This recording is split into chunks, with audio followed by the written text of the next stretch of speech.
The morning Pepper disappeared. Kiwi would not stop talking, not singing, not whistling, not making the sweet little sounds that usually made people laugh. Just one sentence, again and again, in a small voice that did not sound like a bird at all. Pepper, come back. Pepper, come back. I stood in the shelter hallway with my keys in one hand and a paper cup of warm tea in the other. The cup was shaking so much the tea made tiny waves. The front door was still locked. The building was still quiet, but my heart was loud, like it was knocking from the inside. Pepper was my tiny cat. She was grey with a white chin, like she had dipped her face in milk and forgot to wipe it off. She was brave in a gentle way. She would walk into a room like she belonged there, but she would never push. She would just appear beside you like a kind thought. And Kiwi was a green parrot with a bright eye and a serious face. Kiwi liked to sit high and watch everything like a tiny judge. But Kiwi also liked to learn words. Kiwi learned fast, and Kiwi remembered everything.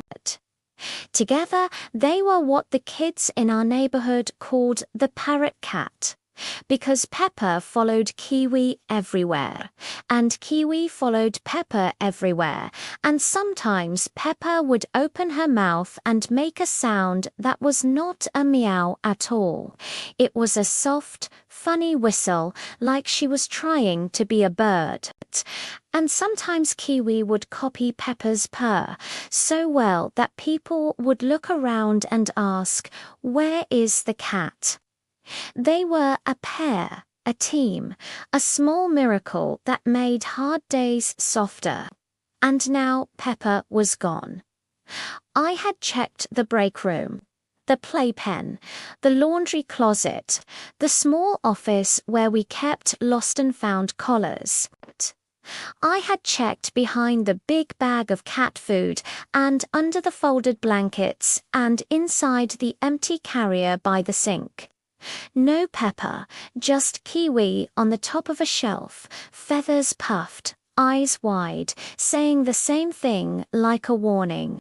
"Pepper, come back." I whispered, "Kiwi, please." Where did she go? Kiwi tilted their head and stared at me, like I should already know. Then Kiwi said something else. "Not the usual hello or good bird," Kiwi said. "Very clear. Quiet. He's here." My skin went cold in a fast way. "Who is here?" I asked, but the hallway did not answer. Only Kiwi did, in a softer voice now, like the bird was trying to remember the exact sound. Quiet. He's here." I looked at the front door again. The lock was still in place. The windows were still dark. Outside, the sky was a grey sheet pulled tight, and the wind pressed against the building like it wanted to get in. We were supposed to have our biggest adoption event of the year today. We had posters, balloons, a table of baked cookies from the kind old lady down the street. We had a local radio person coming to do a friendly talk about rescue animals. We had little paper crowns for the kids, the ones with paw prints, and we had the one thing everyone always asked about when they visited. Can we see the parrot cat? Pepper and Kiwi did not live at the shelter full time, but I brought them on special days. Pepper helped shy cats feel safe. Kiwi made shy people smile, and together they made strangers act like neighbors. Today was supposed to be bright, and now it felt like the start of a mystery I did not want. I turned on the lights one by one. The hallway brightened, the office brightened. The room with the cages brightened. Sleepy cats lifted their heads and blinked, and in the back room, a dog named Moose began to bark. Moose was a big dog with a loud voice and a sad past. He was not mean, he was just scared of change. And he did not like surprises. Pepper used to sit outside Moose's kennel and blink slowly at him, like she was telling him, "You can breathe. You can be big and still be safe." Moose quieted when Pepper was near. Now Moose barked again, sharp and worried, and the sound hit my ribs. "Okay," I told myself, "don't panic. Do the steps." But when I first started working here, I used to panic in a fast way. I would jump to the worst thought and hold it like a stone. I did that because a year ago I lost my old home in a different kind of way, not from a storm, not from a fire, just from one hard ending and a move I did not choose. After that, I moved into a tiny apartment near the shelter. New city, new streets, new silence. Animals were easier than people at first. Animals did not ask me to explain myself. They just asked me to be kind and to show up. So I learned the steps. Breathe in, breathe out, look, listen, ask for help. I pulled out my phone and called the only person who lived close enough to come fast. "Ruth," I said when she answered, voice sleepy but alert. "I'm at the shelter. Pepper is missing." There was a pause. Then Ruth's voice turned sharp like a light. "Missing, missing." "I can't find her anywhere," I said. "Kiwi keeps saying strange things." "I'm coming," Ruth said. "Do not do this alone." Ruth was our volunteer who never forgot a day. She was small and quick and wore the same soft hat no matter the season. She had lines on her face like little roads, but her eyes were young. She could read animals like some people read books. When I hung up, I went to Moose's kennel and crouched.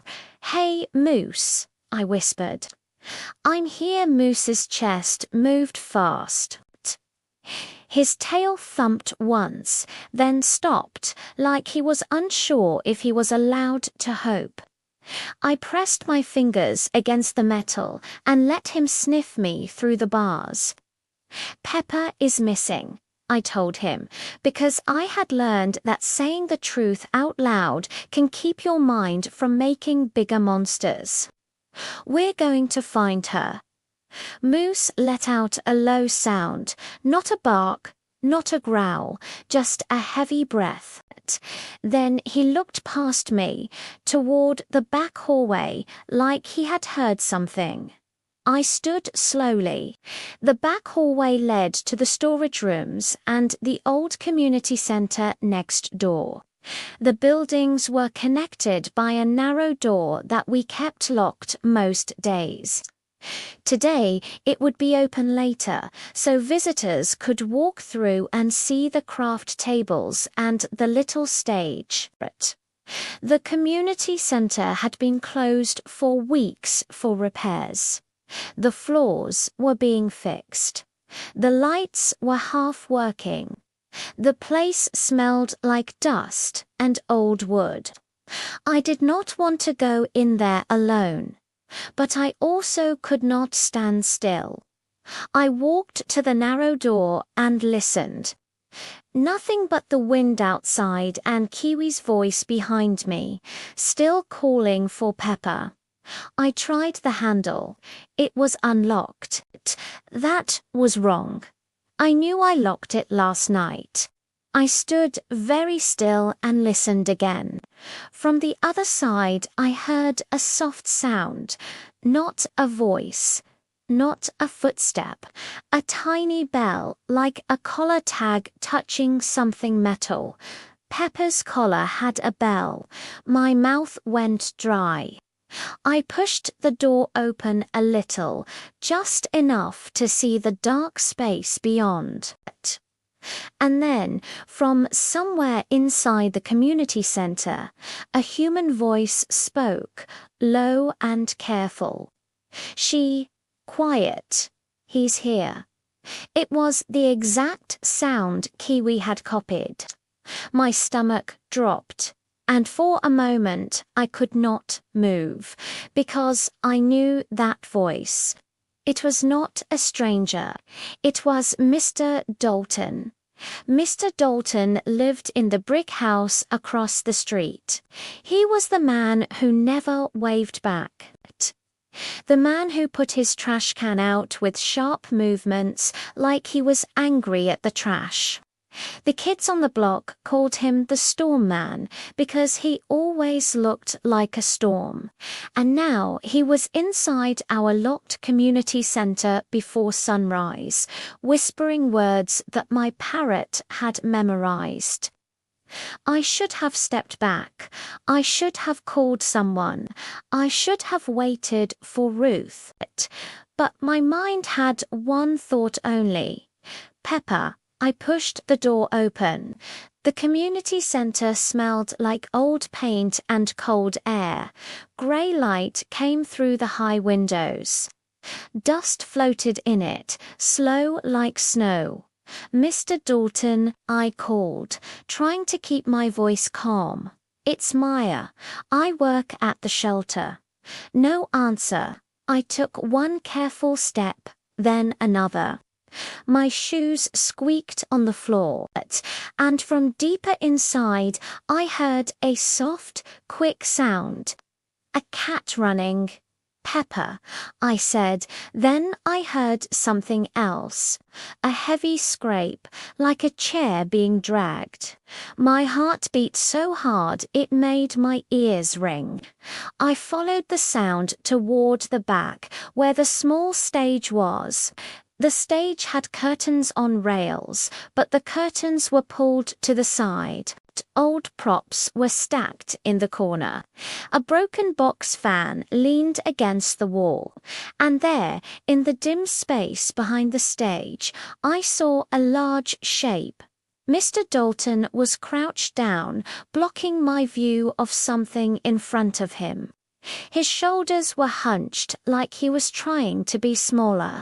For a second, he looked up, and I saw his face. He looked scared, not angry. Scared, like someone who had been caught doing something, but not something bad, something desperate. You shouldn't be here, he said. His voice was rough, but not loud. You shouldn't come in. Where is Pepper? I asked, and I hated how my voice shook. Did you take her?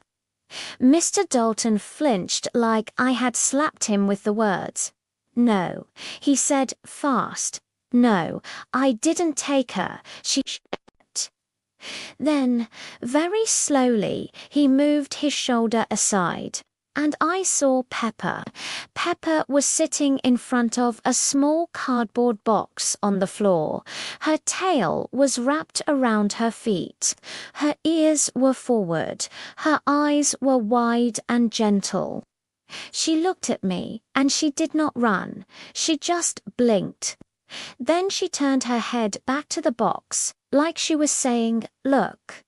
From inside the box, something tiny squeaked. My breath caught. What is in there? I whispered. You okay now? She asked. I watched Pepper's eyes drift half closed. I watched Kiwi's feathers settle. I think so, I said, but I don't understand one thing. Ruth raised an eyebrow. The community center door, I said. It was unlocked this morning. Mr. Dalton, who had stayed to help stack chairs without anyone asking him, paused in the doorway. He looked guilty, like a kid caught with cookie crumbs. That was me, he said quietly. Ruth's eyes narrowed. Why? Mr. Dalton rubbed the back of his neck. I came in last night, he admitted. I found the dog in the alley and the squirrel on my porch. I didn't want to bother anyone. I thought I could handle it alone. I used the spare key. You have a spare key? I asked, shocked. Mr. Dalton nodded toward the wall near the door. The old manager gave it to me years ago, he said. Back when this place had community night and I used to help fix things. Ruth blinked, surprised. You used to help here, she asked. Mr. Dalton's face tightened. A long time ago. Pepper lifted her head and looked at him like she was pulling the truth into the open just by seeing him. Mr. Dalton sighed. My wife ran the craft nights, he said, voice rough. She loved this place. After she passed, I stopped coming. I didn't want to see it without her. The room went quiet in a gentle way. I felt my throat tighten. Loss can turn people into storms.